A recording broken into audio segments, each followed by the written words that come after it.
नमस्कार दोस्तों, क्राइम तक में आप सबका स्वागत है। मैं हूं सुप्रतिम बैनर्जी। आज एक बहुत ही रहस्यमयी कत्ल की कहानी मैं आप सबको सुनाने वाला हूं, जिसका खुलासा कई महीनों के बाद हो सका।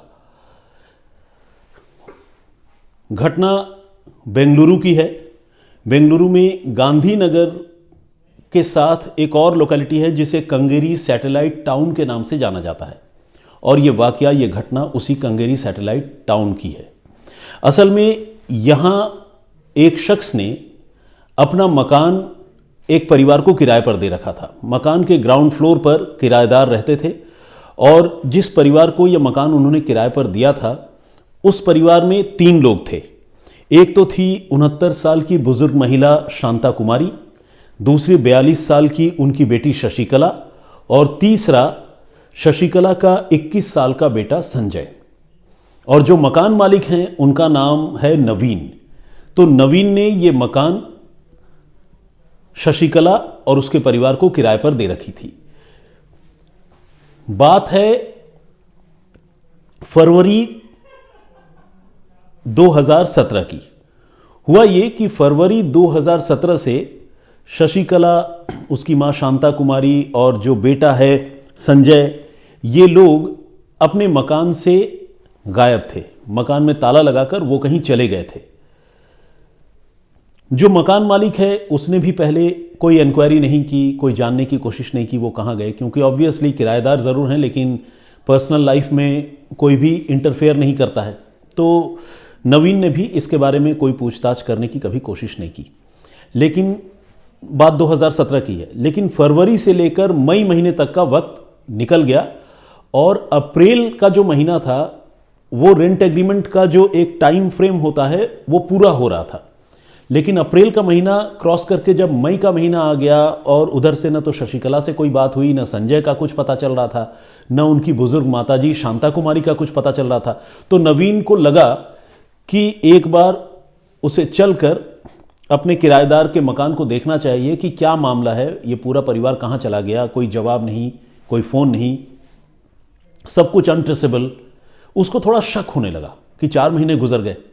फिर उसने उसके पास जो डुप्लीकेट की थी, यानी जो चाबी, दूसरी डुप्लीकेट चाबी थी, उस चाबी से नवीन ने ग्राउंड फ्लोर पर उसका जो मकान था जिसे उसने रेंट पर दे रखा था उसका ताला खोला और अंदर गया। 4 महीने से जो मकान बंद पड़ा हो, आप उस मकान के बारे में समझ ही सकते हैं। उसमें काफ़ी सारा धूल जो है वो जगह जगह जमा था, हर तरफ धूल ही धूल। लेकिन उस मकान के साथ जो सबसे अजीब और नेगेटिव बात थी वो ये कि जैसे ही नवीन ने उस मकान का दरवाज़ा खोला, अंदर से तेज़ बदबू ने नवीन के लिए वहाँ टिकना मुश्किल कर दिया। और ये वो बदबू थी जो पिछले 3-4 महीने से लगातार नवीन के साथ साथ आसपास के लोगों को भी परेशान कर रही थी। लेकिन ये बदबू इतनी तेज़ नहीं थी, किसी चीज़ के सड़ने की, जैसे कोई इंसान हो या जानवर हो, उसके सड़ने की बदबू जो है वो उस पूरे इलाके में फैली हुई थी। नवीन ने भी कभी इमेजिन नहीं किया था कि ये बदबू उसी के घर से आ रही है। लेकिन जब अपने किराएदारों के गायब होने के तकरीबन 4 महीने बाद नवीन ने उनके घर के अंदर एंट्री ली, तब उसको लगा कि अरे ये बदबू तो उसी के मकान से आ रही है। उसके बाद नवीन ने जब घर का मुआयना किया, जब घर पर नज़र दौड़ाई, तो एक चीज़ देखकर चौंक गया। उसने देखा कि उसके मकान में जो कबर्ड बना हुआ था ग्राउंड फ्लोर वाले मकान में, वो कबर्ड जो है वो पूरी तरह सीमेंट से ढक दिया गया है, यानी उसकी चिनाई कर दी गई है। लेकिन ये जो चिनाई है सीमेंटेड, वो चिनाई बहुत प्रॉपर, या जिसे कहते हैं ना कि वेल फर्निश्ड नहीं था। देख कर लग रहा था जैसे किसी ने हाथ से या हड़बड़ी में उस कबर्ड की चिनाई की है। और ये एक बड़ी अजीब सी बात थी। और नवीन को अब ये भी लगने लगा कि ये जो फाउल स्मेल है, बदबू है, वो इस कबर्ड के अंदर से ही आ रही है। नवीन ने आसपास के लोगों को इकट्ठा किया, फिर पुलिस को फ़ोन किया गया। फौरन बेंगलुरु की पुलिस कंगेरी सैटेलाइट टाउन के उस मकान में पहुंची, और मकान में पहुंचने के बाद उन्होंने जो चिनाई वाली जगह थी उसकी खुदाई शुरू की, क्योंकि वहाँ से बदबू आ रही थी और मकान के लोग भी गायब थे। तो उन्हें लगा कि भाई एक कबर्ड जो इस तरह से हेफाजतली बंद कर दिया गया है उसको खोल कर देखना चाहिए क्या मामला है। तो जिसका डर लग रहा था, बिल्कुल वही बात हुई। जैसे ही कबर्ड की खुदाई हुई, थोड़ी ही देर में कबर्ड के अंदर से एक मानव कंकाल, नर कंकाल नीचे गिरा जमीन पर।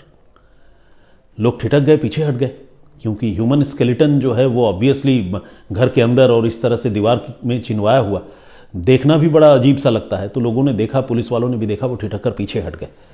इसके बाद उनको ये बात समझ में आ गई कि ये मामला जो है कोई नॉर्मल डेथ का नहीं है, क्योंकि नॉर्मल डेथ होता तो कोई दीवार में क्यों चिनवाता, बल्कि जिसका भी कंकाल था उसका अंतिम संस्कार किया जाता। लेकिन यहाँ परिवार में 3 लोग रहते थे, बुजुर्ग शांता कुमारी, बेटी शशिकला और बेटा संजय, तीनों गायब थे। अब ये कंकाल किसका था? क्या उन तीनों में से किसी का था, या फिर कोई और ऐसा कैरेक्टर था जिसकी हत्या उस घर में हुई थी और ये तीनों हत्या करने के बाद भाग निकले थे? ये एक बड़ा ही पेचीदा सवाल था और पुलिस को इस मिस्ट्री को सॉल्व करना था। दिक्कत ये थी कि इन सारे लोगों के मोबाइल फोन जो है वो पहले दिन से अनट्रेसेबल आ रहे थे। अब पुलिस ने नवीन से, जो लैंडलॉर्ड था, मकान मालिक था, उससे पुलिस ने और डिटेल में पूछताछ शुरू की। पुलिस ने पूछा कि भाई आपके किराएदार कहाँ के रहने वाले थे? बेंगलुरु में तो चले रहते थे, लेकिन वो बेसिकली कहाँ के थे, और आखिरी बार जब वो गए तो कहाँ गए, आपको क्या बोल कर गए, आपसे कब मुलाकात हुई थी? तो नवीन ने कुछ ऐसी बातें पुलिस को बताई जिससे पुलिस को इस मामले को सॉल्व करने में मदद मिली, पुलिस को क्लू मिला। मकान मालिक नवीन ने पुलिस को यह बताया कि ये जो माँ, बेटी और बेटा, ये जो 3 लोग थे, ये इन सारे लोगों का ताल्लुक कर्नाटक के ही शिवमोगा टाउन से और शिवमोगा डिस्ट्रिक्ट से था। तो शिवमोगा टाउन से इनका ताल्लुक था, ये वहीं के रहने वाले थे। जो भी एड्रेस, चाहे वो वेग हो, एग्जैक्ट हो, मुझे उसके बारे में जानकारी नहीं है, लेकिन जो भी एड्रेस उनकी नवीन को पता थी, नवीन ने वो एड्रेस भी पुलिस को बताई। और नवीन ने ये बताया कि इसी साल, यानी 2017 की वे बात है, नवीन ने बताया कि इसी साल 2017 में ही फरवरी महीने में शशिकला और उनका बेटा संजय, ये दोनों जो है मुझसे ये बताकर शिवमोगा गए थे कि उनकी माँ शांता कुमारी 2 फरवरी को यहाँ से शिवमोगा गई थी और शिवमोगा में ही उनका, बुजुर्ग महिला का, बहुत सीरियस एक्सीडेंट हुआ। इस वक्त उनकी हालत बहुत ख़राब है और इसलिए वो जल्दबाजी में जो है वो शिवमोगा जा रहे हैं। ये बात माँ बेटे ने बताई थी और माँ बेटे ने अपने आप को बहुत मजबूर बताते हुए 50,000 रुपये उधार भी जो है अपने ही लैंडलॉर्ड नवीन से लिए थे। नवीन ने जो बात बताई उसके बाद पुलिस को लगने लगा कि ये जो कहानी है, शशिकला और संजय ने जो कहानी नवीन को बताई है, उस कहानी में कुछ झोल या कुछ पेच ज़रूर है। ये कहानी बहुत कन्विंसिंग नहीं लग रही है, क्योंकि अगर ऐसा हुआ होता कि वाकई बुजुर्ग महिला का एक्सीडेंट हुआ होता, 50,000 रुपये लेकर ये ट्रीटमेंट कराने गए होते शिवमोगा, तो फिर अगर बुजुर्ग महिला की मौत हो गई होती तो भी वो इन्फॉर्म करते, और अगर बुजुर्ग महिला ठीक हो गई होती तो अब तक वो परिवार वापस आ गया होता। तो शशिकला और उसका बेटा लौट कर क्यों नहीं आए? उन्होंने अपने सारे फ़ोन कॉन्टैक्ट सब स्विच ऑफ क्यों कर लिए? और जो बुजुर्ग महिला गई थी उनका क्या हुआ, मतलब शशिकला की मां शांता कुमारी का, यह भी पुलिस जानना चाहती थी। तो अब पुलिस को लगने लगा कि इस कहानी में कोई ना कोई झोल, कोई ना कोई डिस्क्रिपेंसी ज़रूर है। पुलिस ने अब इस मामले को सॉल्व करने के लिए, पुलिस के पास एक ही तरीका था कि वो शिवमोगा की तरफ रवाना हो जाए और जैसे भी हो इस माँ बेटे को ढूंढकर वहाँ से इंटरसेप्ट करके वो पकड़कर बेंगलुरु ले आए। और पुलिस के पास जो भी बिट्स एंड पीसेज में, यानी छोटे छोटे टुकड़ों में जो भी क्लूज पुलिस के पास थे, उन क्लूज को आधार बनाकर, उन क्लूज को जरिया बनाकर पुलिस जो है, बेंगलुरु की पुलिस पहुंची शिवमोगा। और शिवमोगा में फाइनली पुलिस की कोशिश रंग लाई। उन्होंने जो शशिकला है 42 साल की महिला और उसका बेटा संजय 21 साल का, इन दोनों को इंटरसेप्ट कर लिया। इंटरसेप्ट करने के बाद पुलिस ने उनसे पूछताछ शुरू की और जैसे ही उनके बयानों में, उनके जवाबों में जब पुलिस को कुछ कमी नजर आई, लगा कि वो लोग शायद सच नहीं बोल रहे हैं, तो पुलिस ने फिर उन दोनों को अरेस्ट कर लिया और अरेस्ट करके बेंगलुरु लेकर आए। बेंगलुरु लेकर आए, शिवमोगा से बेंगलुरु के रास्ते में भी पुलिस उनसे पूछताछ करती रही और फाइनली बेंगलुरु पहुंचकर जब उनका सस्टेन्ड इंटरोगेशन हुआ, साइकोलॉजिकल ट्रीटमेंट उनके साथ पुलिस ने किया, तो दोनों माँ बेटे ने ये मान लिया कि घर में जो कबर्ड के अंदर लाश पड़ी है वो लाश किसी और की नहीं बल्कि उन्हीं की बुजुर्ग माँ शांता कुमारी की है। यानी संजय की नानी और शशिकला की मां शांता कुमारी। और जब दोनों ने कत्ल की बात मानी और यह भी बताया कि शांता कुमारी की लाश है, तो फिर सवाल ये उठता है कि उन्होंने ये कत्ल क्यों किया। और सवाल ये भी उठता है कि एक माँ और बेटे ने मिलकर अपनी ही बुजुर्ग माँ या अपनी ही नानी की हत्या क्यों कर दी, और जिस तरह से हत्या की उसके बाद लाश को जिस तरह से कबर्ड के अंदर रख के उसको सीमेंट से बंद कर दिया, इस तरह की हरकत इन्होंने क्यों की। तो पुलिस ने जब उनसे सवाल जवाब करना शुरू किया तो इस कत्ल के पीछे जो है एक बहुत ही चौंकाने वाली कहानी निकलकर सामने आई। चौंकाने वाली इसलिए क्योंकि जिस वजह को लेकर एक बेटी ने अपने मां का कत्ल कर दिया, उस वजह को सुनकर आपको हैरानी होगी।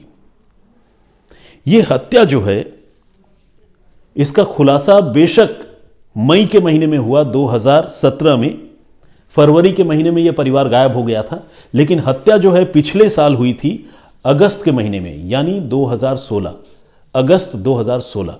एग्जैक्ट डेट तो नहीं है, लेकिन अगस्त 2016 की घटना है। और शशिकला और बेटे संजय ने यह बताया कि अगस्त के महीने में एक रोज़ संजय बाहर से कुछ फूड आइटम खरीद कर लाया था। फूड आइटम क्या था? चावल ही थे, कुछ और भी चीज़ें होंगी साथ में। और वो फूड आइटम उन्होंने बुजुर्ग महिला शशिकला को ऑफ़र किया, अपनी नानी को ऑफ़र किया कि आप ये खाइए। और नानी समहाउ बाहर का खाना खाना नहीं चाहती थी, तो वो बड़ी रिलक्टेंट थी, वो नहीं मना कर रही थी। लेकिन जब शशिकला ने और संजय ने उनको ये बाहर से लाए गए चावल खाने के लिए फोर्स करना शुरू किया, तो बुजुर्ग महिला ने गुस्से में आकर वो चावल की प्लेट, राइस प्लेट जो है, नीचे गिरा दी। अब जब बुजुर्ग महिला ने वो चावल की प्लेट गिरा दी तो ये बात उनकी बेटी शशिकला को इतनी नागवार गुजरी कि उसने गुस्से में आकर किचन से बेलन उठाकर लाई और बेलन से अपनी माँ, बुजुर्ग माँ के सिर पर ताबड़तोड़ वार करने की शुरुआत कर दी। इतने बेलन मारे कि 69 साल की बुजुर्ग शशिकला की वहीं मौके पर ही मौत हो गई। और ये चोट इतना घातक था कि जान तो गई ही, खून से पूरा कमरा, पूरा घर भर गया। गुस्से में कत्ल तो हो गया, अब चुनौती थी उस लाश को छिपाने की। अगर वो लाश को घर से बाहर ले जाते तो पकड़े जाने का डर था। तो मां बेटे ने फिर यह तय किया कि वो इस लाश को किसी तरह घर के अंदर ही छिपाएंगे। लेकिन यह काम आसान काम नहीं था। 21 साल का नौजवान संजय, जिसने एरोनॉटिकल इंजीनियरिंग की पढ़ाई की थी, उसने ये तय किया कि वो लाश छिपाने में अपनी माँ की मदद तो खैर करेगा ही, लेकिन इसमें वो अपने किसी भरोसेमंद दोस्त की भी मदद लेगा। और उसने अपने एक दोस्त को बुलाया और उस दोस्त से कहा कि उनके हाथों उसकी नानी का गलती से कत्ल हो गया है, तो नानी की डेड बॉडी को छिपाने में वो उसकी मदद करे।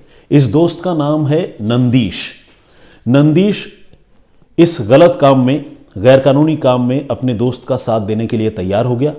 और नंदीश के आने के बाद संजय ने और नंदीश ने मिलकर पहले प्लास्टिक की कई बोरियां खरीदी, प्लास्टिक का एक ड्रम खरीदा और ढेर सारा चारकोल, जिसे हम बिहार झारखंड की तरफ बोलचाल की भाषा में अलकतरा कहते हैं, तो वो चारकोल खरीदा और बहुत सारा रेत भी इन्होंने इकट्ठा किया। और पहले उनकी जो लाश है, पहले तो खून साफ किए तीनों ने मिलकर, शशिकला ने, बेटे संजय ने और बेटे के दोस्त नंदीश ने, इन तीनों ने मिलकर पहले खून साफ किया।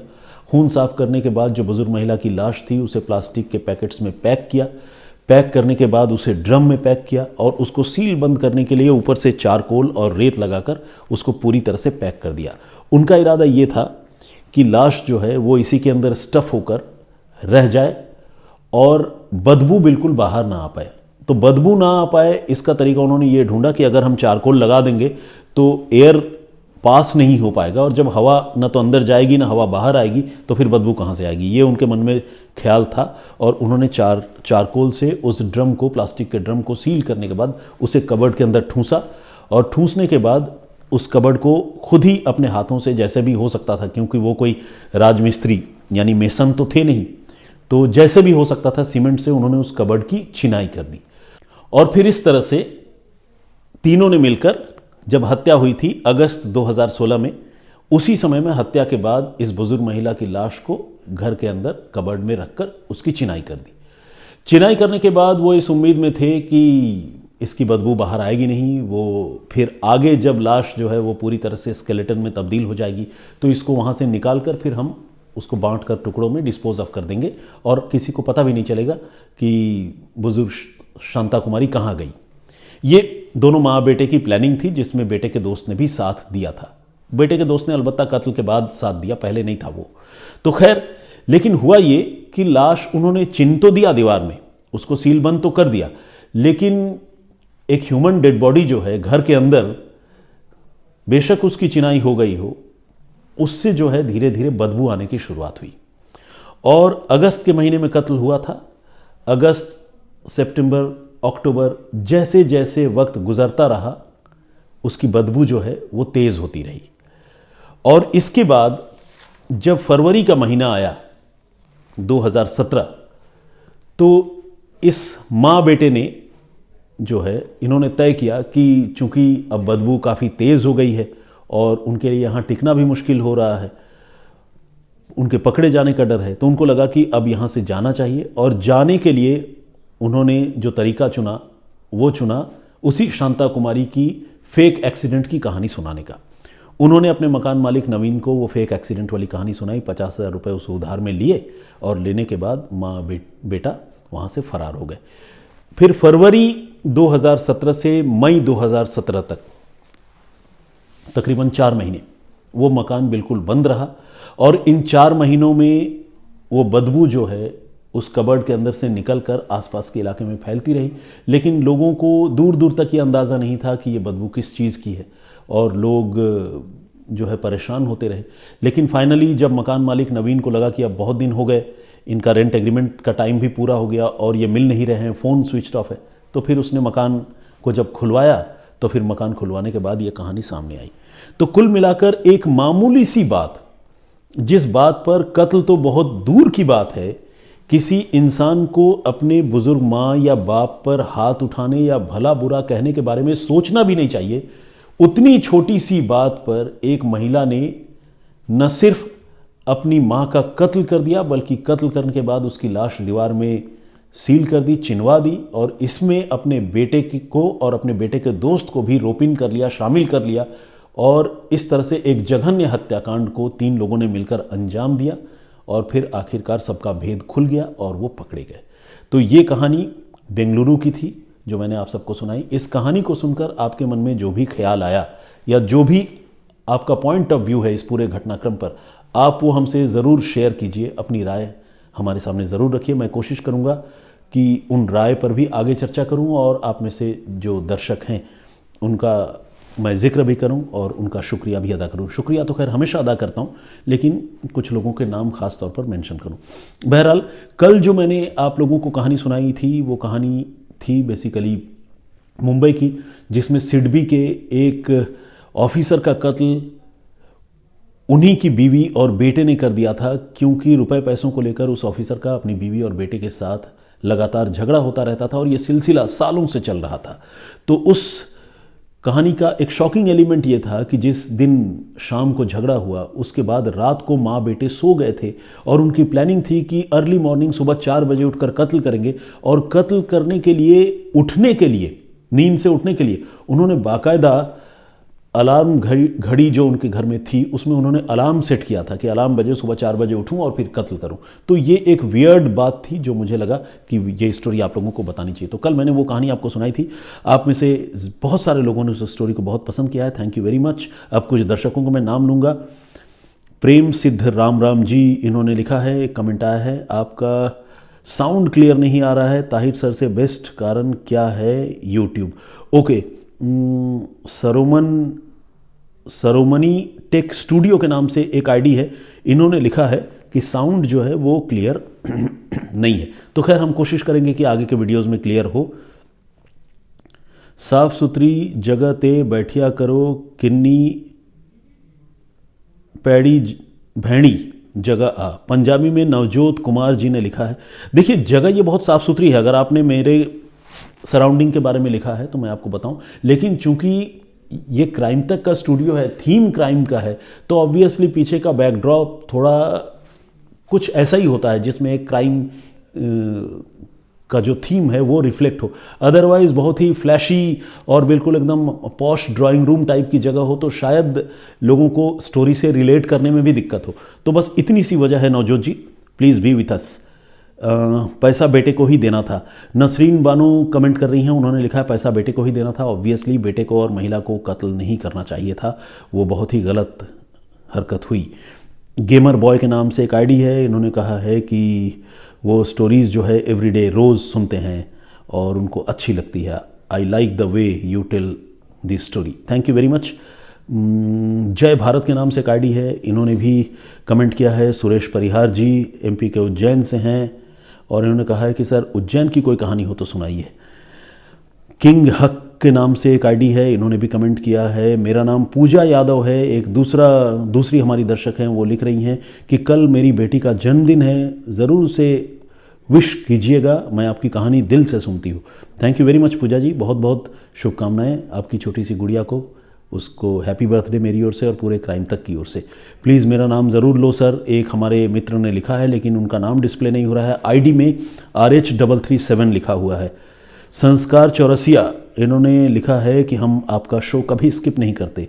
परूप श्रेष्ठा जी जर्मनी से हमेशा प्यार भेजते रहते हैं। माइला राय के नाम से एक आईडी है, इन्होंने लिखा है what is the process to become a journalist. Okay, मुझे लगता है ये सही फोरम नहीं है इसका आंसर देने का, लेकिन मुझे लगता है कि नोज़ ऑफ न्यूज़ होना चाहिए आप में। एक इंस्टिंक्ट ये होनी चाहिए कि जब आप कोई भी चीज़ सुने तो उसमें से खबर क्या है उसको आप सेंस कर सकें, समझ सकें। ये बड़ी बेसिक और इनकलकेट करने वाली चीज़ है, ये क्वालिटी आपके अंदर होनी चाहिए। इसके बाद मास कम्युनिकेशन और जर्नलिज्म के बहुत सारे कोर्सेज़ बड़े बड़े छोटे बड़े यूनिवर्सिटीज़ में, कॉलेजेस में आजकल होते हैं, तो आपको जहाँ अच्छा लगे वहाँ आप वो कोर्स कर सकती हैं या कर सकते हैं। यही तरीका है जर्नलिस्ट बनने का। बाकी खबरों की दुनिया में थोड़ा इन्वॉल्व रहना होगा। मनोज प्रभाकर जी, रियाज खान, साजिद मिर्ज़ा साहब, मोहम्मद नदीम, नज़ाकत हुसैन साहब, चलिए बहुत अच्छी बात। कल्पना जी, माधव वाघ, सुगत मुखोपाध्याय, इन्होंने भी कमेंट किया है। और साथ में मुश्ताक मंसूरी साहब हैं, रूपाली साल्वे, रीना राय, विजेंद्र सिंह जी का मैंने जिक्र किया ही, वसावा चंद्र सिंह जी का भी कमेंट आया है। सौम्या भट्ट, ये मैंगलोर से हैं, इन्होंने भी कमेंट किया है। कृष्णा घोष जी, चेतना मिश्रा जी, हैप्पी सिद्धू, बहुत सारे लोगों ने कमेंट किया है। यूज़र पीवी के नाम से एक शख्स हैं, उन्होंने कुछ लाइनें लिखी हैं। एक मेरे ख्याल से रूबी कुमारी हैं, ओके रूबी कुमारी ने लिखी हैं, लेकिन इनकी एक कविता है, पूरी कविता तो नहीं सुना सकते लेकिन उसकी 4 पंक्तियां मैं आपको सुनाता हूं। इन्होंने लिखा है, चलो इश्क में एतबार कर लेते हैं, हसरतों से पुरानी फिर प्यार कर लेते हैं, गमों के चश्मे से थोड़ा खुद को बेकरार कर लेते हैं, अश्क के अफसाने में रुत बहार कर लेते हैं। बहुत खूब। मुझे नहीं पता ये किसकी पंक्तियां हैं, और रूबी जी अगर आपने लिखी हैं, क्योंकि मुझे पता ही नहीं है किसकी है, तो अगर आपने लिखी है तो आपने वाकई बहुत बढ़िया लिखा है। लेकिन हाँ, मुझे लगता है कि कुछ एक वर्ड्स में थोड़ा प्रॉब्लम है। जैसे रुत बहार है तो रुत का स्पेलिंग, बहार की स्पेलिंग, मैं जर्नलिस्ट हूँ ना, और वो भी हिंदी का, तो जहाँ पर स्पेलिंग्स में कोई प्रॉब्लम होता है, हिज्जा जिसे हम कहते हैं, तो वो चीज़ मुझे थोड़ी खटकती है। तो बड़ी विनम्रतापूर्वक ये बात कह रहा हूँ, लेकिन जो कंटेंट है वो लाजवाब है। रूबी जी आपको बहुत बधाई। यूज़र पीवी के नाम से एक आईडी है, इन्होंने भी लिखा है कि मैं आपका शो देखती हूँ और बहुत कमाल हिंदी में सुनाते हैं आप, कविता लिखी पर आपकी हिंदी का कायल हूँ, बांग्ला भी मुझे आता है। ओके ग्रेट, बांग्ला भी इनको आता है। ओके ठीक है, ये रूबी कुमारी जी ने ही लिखा है। चलिए बहुत अच्छी बात है रूबी जी, यूँ ही देखते रहिए, अपनी कविताएँ बीच बीच में लिख कर भेजती रहिए। VC मांडविया सर, आपने मेरा नाम लिया, मुझे बहुत मज़ा आया, इन्होंने लिखा। चलिए थैंक यू वेरी मच। मज़ा आया सुनकर मुझे भी अच्छा लगता है। मज़ा आया में बहुत, जिसे कहते हैं ना कि अपनेपन की भावना है। जब आदमी बहुत खुलकर बात करता है, रिलैक्स्ड होता है, तो वो कहता है मज़ा आया। तो this is very nice. Mamuni Borgohain, इनके सरनेम से मुझे लग रहा है कि ये नॉर्थ ईस्ट की हैं, मोस्ट प्रोबेबली शायद असम की हों। गुड इवनिंग लिखा है। वेलकम, गुड इवनिंग आपको भी मामूनी जी। गंगाधर फैन के नाम से एक आईडी है, उन्होंने भी कमेंट किया है। इकबाल खुरीवाला, इन्होंने भी लिखा है, कमेंट किया है। बहुत सारे लोगों ने कमेंट किए हैं और अपनी बातें रखी हैं। फ्रांसिस डिसूजा, ये इज़राइल से सुनते हैं, आपका बहुत बहुत स्वागत है। चिंतामणि ग्यावाली ने भी कमेंट किया है। रमूराम के नाम से कमेंट है, थैंक यू वेरी मच। सुशील मंजू, इन्होंने भी अपनी बात लिखी है। प्रशांत पुजारी और शेख साहिल। चलिए फ़िलहाल इतना ही। बहुत सारे लोगों ने अपनी बातें लिखी हैं और मैं आप सारे लोगों का बहुत थैंकफुल और ग्रेटफुल हूँ कि आप लोग इतना रिस्पॉन्ड करते हैं।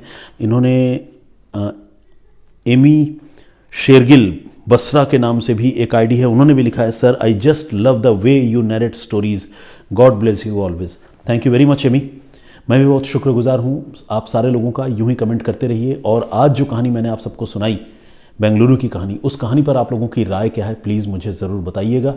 आपके कमेंट्स, आपकी बातों का मुझे इंतज़ार रहेगा। और वीडियो अच्छा लगे तो लाइक करके जाना ना भूलिएगा। फिलहाल मुझे इजाज़त दीजिए, अपना बहुत ख्याल रखिए। जय हिंद, जय भारत।